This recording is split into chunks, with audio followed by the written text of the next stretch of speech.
Friends, நான் உங்க Vasanthi. Welcome to mummy daddy channel. இன்னைக்கு ஒரு குட்டி மோட்டிவேஷனல் ஸ்டோரி தாங்க பார்க்க போறோம். வாங்க பார்க்கலாம்.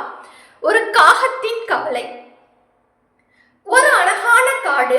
அந்த காட்டுல நிறைய பறவைகள் வாழ்ந்து வந்துச்சு. அதுல ஒரு காகம் ரொம்ப கவலையோடையே இருந்துச்சாம். அதுக்கு காகமாக இருக்கிறதே பிடிக்கல, அதோட நிறமே பிடிக்கல, ரொம்ப கவலைப்பட்டு இருந்துச்சாம். நம்ம ரொம்ப கருப்பா இருக்கோம், நம்மளை யாருக்கும் பிடிக்கல, நம்மளை யாருமே விரும்ப மாட்டேங்கிறாங்க மக்கள் யாருன்னு சொல்லி ரொம்ப கவலைப்பட்டுக்கிட்டே இருந்துச்சான். ஒரு குளக்கரையில ஒரு கொக்கு ஒண்ணு நின்றுட்டு இருந்துச்சான். அந்த கொக்கு கிட்ட போய் சொல்லிச்சான், கொக்கி கொக்கி, நீ ரொம்ப அழகா இருக்க, ரொம்ப வெண்மையா இருக்க, உன்னை பார்த்தா எனக்கு உன்ன மாதிரி இருக்கணும்னு தோணுது அப்படின்னு சொல்லி சொல்லிச்சான். அதுக்கு கொக்கு சொல்லிச்சான், நான் தான் இந்த உலகத்திலே அழகுன்னு நினைச்சுக்கிட்டு இருந்தேன், ஆனா என்னை விட அழகான ஒரு பஞ்சவர்ண கிளியை பார்த்ததுக்கு அப்புறம் என்னோட அழகெல்லாம் சும்மாங்கிறத நானே உணர்ந்துட்டேன். நான் நினைக்கிறேன் நான் ஒரு பஞ்சவர்ண கிளி மாதிரி பிறந்திருக்க கூடாதான்னு சொல்லி அந்த கொக்கு சொல்லிச்சான். உடனே அந்த காகம் அந்த பஞ்சவர்ண கிளியை பார்க்கணும்னு ஆசைப்பட்டுச்சான்.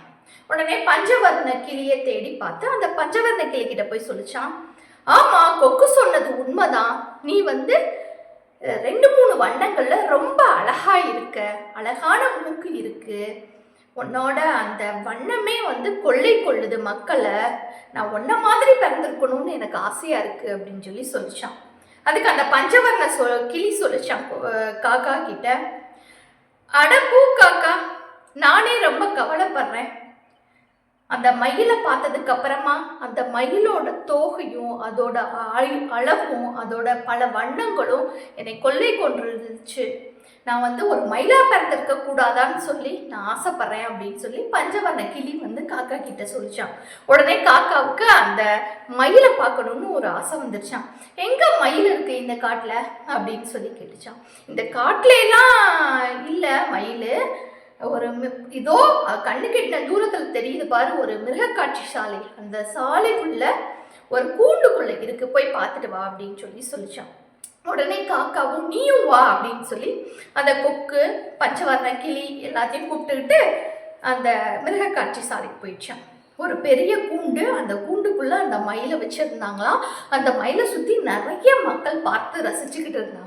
உடனே இவங்க 3 பேரும் பக்கத்துல நின்று மயிலோட அழகையை ரசிச்சுட்டு அப்ப காக்கா சொல்லிச்சான், மயிலே மயிலே, நீ இவ்வளோ அழகா இருக்க, இந்த உலகத்திலே நீ தான் அழகு, பறவைகள்லையே நாங்கெல்லாம் உன்ன மாதிரி பிறந்திருக்க கூடாதான்னு சொல்லி ஆசைப்படுறோம்னு சொல்லி காகம் அந்த மயில் கிட்ட சொல்லிச்சான். அந்த மயில் சொல்லிச்சான், அட போக்காக்கா, நான் இவ்வளோ அழகா பிறந்தனாலதான் என்ன இந்த சிறைச்சாலையில வச்சு அடைச்சு வச்சிருக்காங்க, உங்களை மாதிரி சுதந்திரமாகவும் சந்தோஷமாகவுமா நான் வட்டமிட்டு பறக்க முடியுது, இந்த கூண்டுக்குள்ளே அடைபட்டு கிடக்குறேன், நானே உன்ன மாதிரி பிறந்திருக்க கூடாதான்னு சொல்லி எனக்கு இப்ப தோணுது, உன்னை யாரும் வேட்டையாடவும் மாட்டாங்க, உன்னை மூதாதையாரா நினைச்சு கும்பிடுறாங்க, உனக்கு எந்த ஒரு பிரச்சனையுமே கிடையாது, நீ சந்தோஷமா இந்த வானத்துல சிறகடிச்சு பறக்குற, உன்னோட நிறம் யாருக்கும் அபசகுணமாகவும் இல்லை, துன்புறுத்தலாகவும் இல்லை, உன்னை அவங்களோட வீட்டுல ஒருத்தராக பாக்குறாங்க, அதனால நான் உன்ன மாதிரி பிறந்திருக்க கூடாதா, உன்ன மாதிரி சந்தோஷமா நான் அந்த வானத்துல வட்டமிட்டு பறந்திருப்பேன், எனக்கு இப்ப பார்த்தா உன்ன மாதிரி பிறந்திருக்க கூடாதான்னு தோணுதுன்னு சொல்லி மயில் காக்கா கிட்ட சொல்லிச்சான். அப்பதான் காக்கா நினைச்சுச்சான்,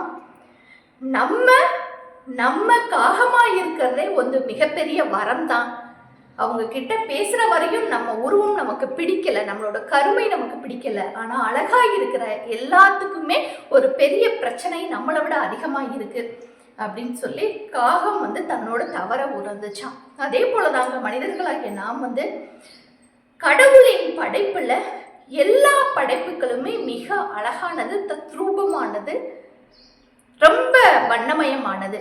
ஆனா நம்மளோட உருவமும் நம்மளோட அந்த வாழ்க்கை நெறியும் வாழ்க்கை முறையும் நம்ம பிடிக்கலன்னு சொல்லி நொந்துக்குவோம்.